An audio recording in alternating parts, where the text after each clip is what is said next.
Assalamualaikum warahmatullahi wabarakatuh. Waalaikumsalam warahmatullahi wabarakatuh. Selamat siang sahabat-sahabat hebat calon guru penggerak di seluruh Indonesia.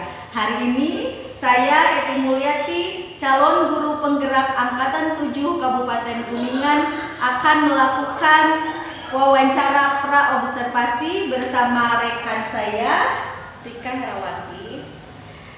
Dalam hal ini saya akan melakukan bagian yang saya lakukan adalah bagian dari aksi nyata di modul 2.3. Baik, inilah wawancara yang akan saya lakukan bersama Ibu Rika.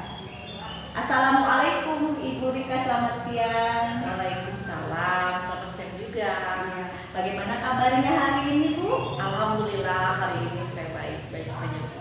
Alhamdulillah. Sebelumnya saya mohon maaf ya Bu apabila hari ini saya mengganggu waktu Ibu. Oh, tidak apa-apa Bu, karena kebetulan saya sudah selesai mengajar. Begini Bu, kalau tidak keberatan saya ingin meminta bantuan Ibu, apakah boleh saya akan melakukan supervisi? Maaf Bu, untuk supervisi apa ya? Itu mengenai supervisi pembelajaran waktu Ibu mengajar di kelas. Oh begitu, boleh sekali Bu.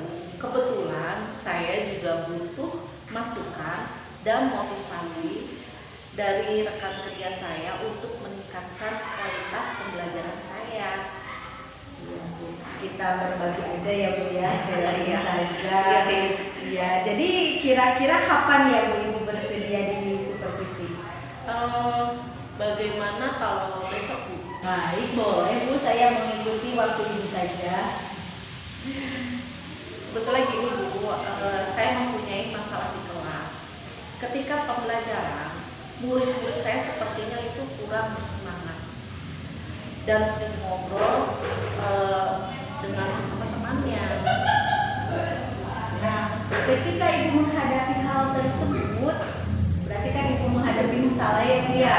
Iya. Nah, kemudian untuk mengatasi masalah tersebut, kira-kira apa yang akan Ibu lakukan? Nanti saya akan mencoba untuk menggunakan media PowerPoint dan menayangkan video agar minat belajar murid saya meningkat. Dan saya juga akan menerapkan pembelajaran berbasis proyek Bu, agar murid-murid saya tertarik dan bersemangat mengikuti pembelajaran. Wah, ide yang bagus Bu. Ketika mereka diminta untuk menonton tayangan, biasanya kan mereka antusias ya. Nah, tentunya akan menarik perhatian siswa. Bagus sekali idenya Bu.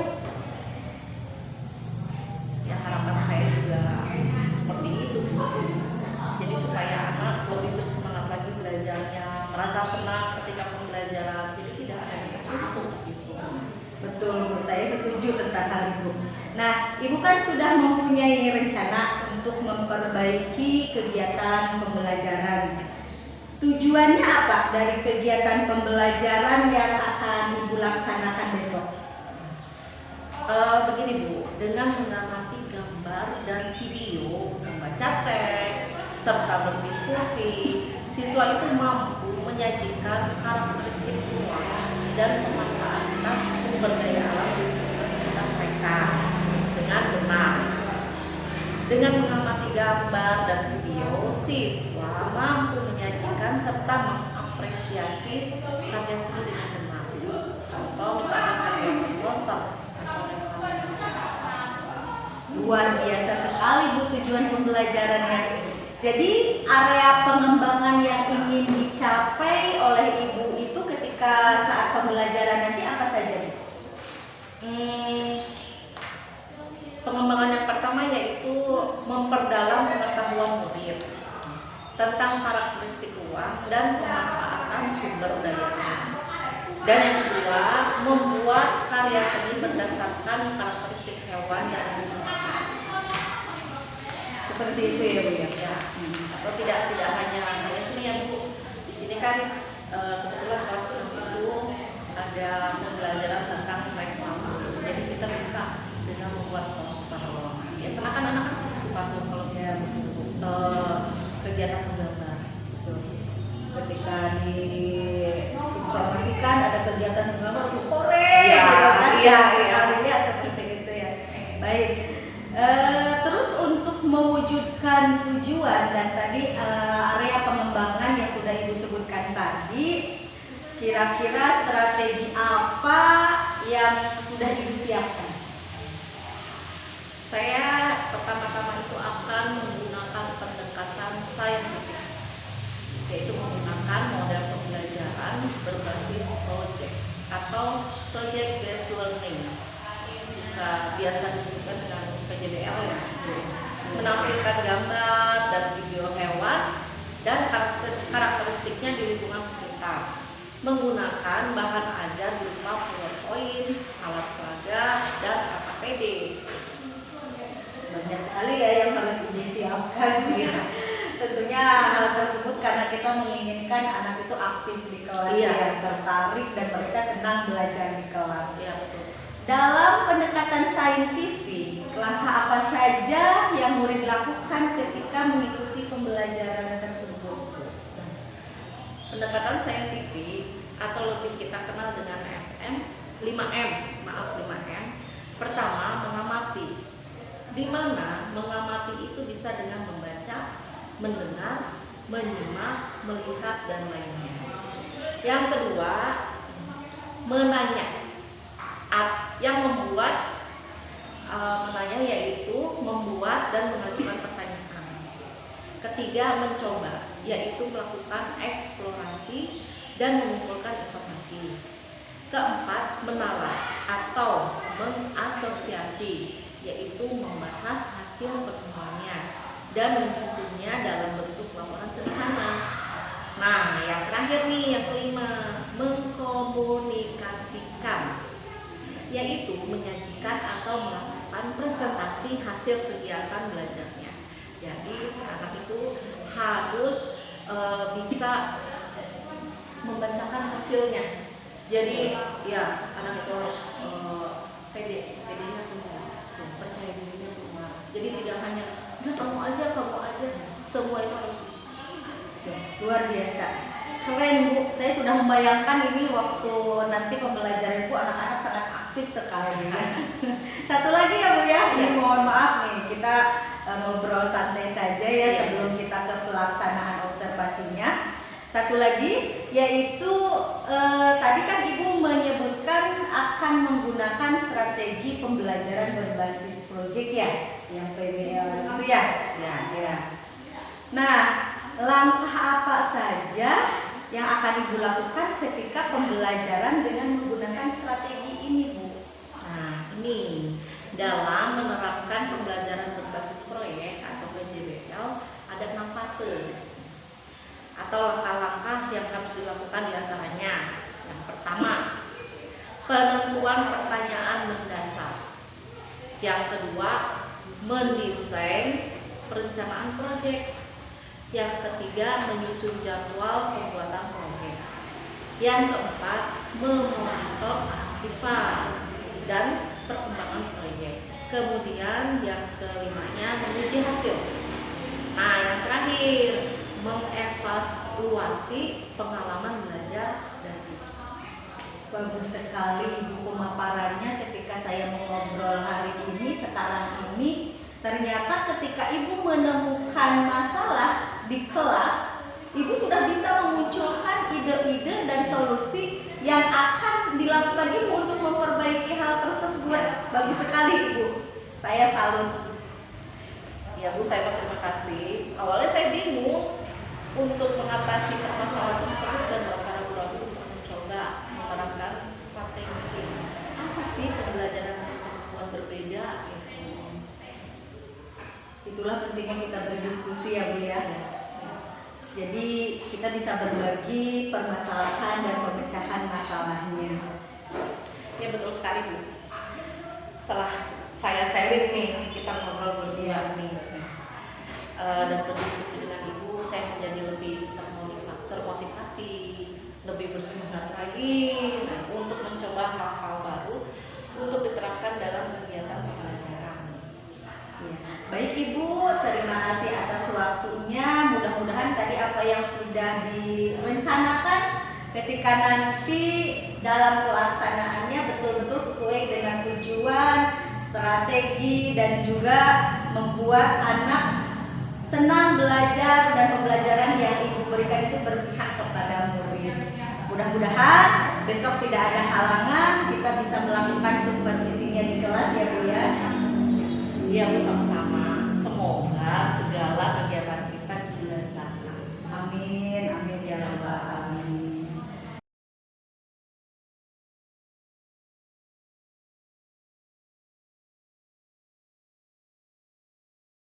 Assalamualaikum Bu Rika, selamat siang. Assalamualaikum warahmatullahi wabarakatuh. Siang juga Bu. Iya, boleh kita ngobrol sebentar Bu? Boleh. Dengan senang hati. Oke, terima kasih Bu Rika ya. Kemarin kita sudah janji Ibu mau disupervisi hari ini. Ibu telah melakukannya. Kegiatan pembelajaran yang Ibu lakukan luar biasa, sangat menginspirasi buat saya Bu. Dari hasil pengamatan saya selama pembelajaran, ada beberapa hal yang menjadi disampaikan kepada Ibu. Boleh. Tentang apa Ibu? Jadi begini, tadi saya telah mengamati pembelajaran yang Ibu lakukan. Menurut pengamatan saya, semuanya sudah berjalan dengan baik, sesuai dengan RPP yang sudah Ibu buat. Ibu sudah mampu mengakomodir belajar murid dan mampu mengelola kelas dengan menerapkan langkah-langkah model pembelajaran basic learning ya. Jadi menurut catatan saya, Ibu sudah melaksanakan pembelajaran yang menyenangkan dan berpihak kepada murid. Ya, terima kasih apresiasinya Bu. Sebenarnya masih banyak kekurangan-kekurangan saya ketika menyampaikan pembelajaran yang harus dikembangkan ke depannya. Menurut Ibu, pada kegiatan pembelajaran tadi, apakah ada hal-hal yang menjadi hambatan atau kendala yang Ibu rasakan? Iya, ada Bu. Ketika pembelajaran berlangsung, tentunya tidak sepenuhnya sesuai dengan harapan yang dituangkan ke dalam RPP. Yang menjadi kendala saya adalah mengakomodir kebutuhan belajar siswa yang berbeda-beda dan sulitnya mengondisikan siswa ketika bekerja kelompok karena kurang pas dengan teman pasangan kelompoknya. Kemudian ketika Oh begitu ya Bu ya. Tapi menurut saya itu hal yang wajar sih ya Bu ya. Apalagi menumbuhkan rasa percaya murid itu tidak serta-merta atau tidak spontan, hal itu bisa tumbuh begitu saja. Yang perlu ada latihan dan perlu ada kegiatan rutinitas yang bisa menumbuhkan kegiatan atau rasa percaya diri buat siswa tersebut. Nah, selain hambatan atau kendala yang Ibu rasakan, tentunya ada perasaan lain yang Ibu rasakan dengan kegiatan pembelajaran yang sudah Ibu lakukan. Apakah ada Bu? ada. Apa tuh? Saya sebenarnya merasa senang dapat melaksanakan kegiatan pembelajaran dengan lancar, meskipun tidak sepenuhnya puas. Kenapa? Karena dari beberapa kekurangan dan hambatan saya, mungkin kedepannya menjadi catatan saya untuk dilakukan perbaikan. Bagus sekali Bu ya. Itu tadi ungkapan perasaan Ibu. Ya.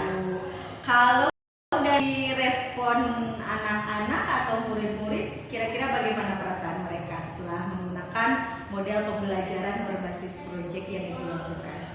Ya, kalau menurut catatan saya selama pembelajaran, minat dan motivasi siswa meningkat karena mereka dapat menyimak pembelajaran melalui tayangan PowerPoint dan juga video, dan memang itu merupakan hal baru untuk mereka. Selain itu juga tampaknya siswa merasa senang dengan kegiatan pembelajaran berbasis proyek karena mereka dapat memilih karya sesuai jenis hewan yang mereka sukai. Luar biasa Bu ya. Ternyata ketika kita menggunakan strategi baru dan media yang berbeda, membuat pembelajaran lebih bermakna dan menyenangkan. Nah itu sudah melaksanakan pembelajaran yang berpihak kepada murid, Bu. Semoga apa yang akan Ibu lakukan ke depannya berjalan lancar ya, Bu ya. Nah, Ibu tahu nggak nih dari kegiatan awal yang sudah kita lakukan? Kemarin kita melakukan percakapan sebelum kegiatan pembelajaran tadi pagi ya. Kemudian saya masuk, kemudian sekarang hari ini saya mengajak berdiskusi lagi dengan Ibu. Nah, itu adalah rangkaian kegiatan supervisi akademik dengan konsep coaching, Bu. Saya dalam hal ini sebagai coach dan Ibu sebagai coaching. Menurut Ibu apa yang dirasakan pada saat coaching ini, Bu? Yang saya rasakan sebagai coaching adalah ketika disupervisi pergaulan gugup, karena memang masih merasa banyak kekurangan dalam diri saya.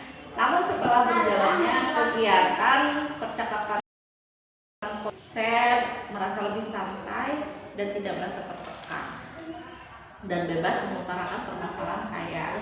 Dengan kegiatan supervisi akademik konsep coaching ini, saya mendapatkan pengalaman baru. Saya dapat menggali kemampuan saya dengan memunculkan ide-ide baru dari diri saya sendiri, dan saya juga merancang rencana aksi dan tindak lanjut untuk menemukan solusi pemecahan masalah saya sendiri. Kegiatan coaching ini sudah membawa dampak positif bagi saya sebagai guru untuk memimpin pembelajaran yang berpihak pada siswa.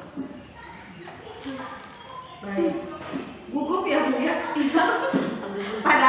Padahal kita tuh satu rekan-rekan sejawat gitu. Apalagi nanti kalau misalnya disupervisi oleh pimpinan kita ya. Betul sekali. Baik Ibu, terima kasih banyak atas waktunya, sharing ilmunya, kemudian berbagi pengalaman dan strategi baru dalam pembelajaran. Mohon maaf sekali lagi ya kali kehadiran saya mengganggu aktivitas Ibu. Ya Bu, sama-sama. Saya tidak merasa terganggu, malah saya senang bisa berdiskusi dengan Ibu, berbagi ilmu dan pengalaman. Dan dari kegiatan supervisi ini, saya dapat menemukan solusi dari permasalahan saya ketika pembelajaran. Iya, betul ya Bu. Alhamdulillah ya. Jadi sekali lagi terima kasih. Mohon maaf yang Assalamualaikum warahmatullahi wabarakatuh. Waalaikumsalam.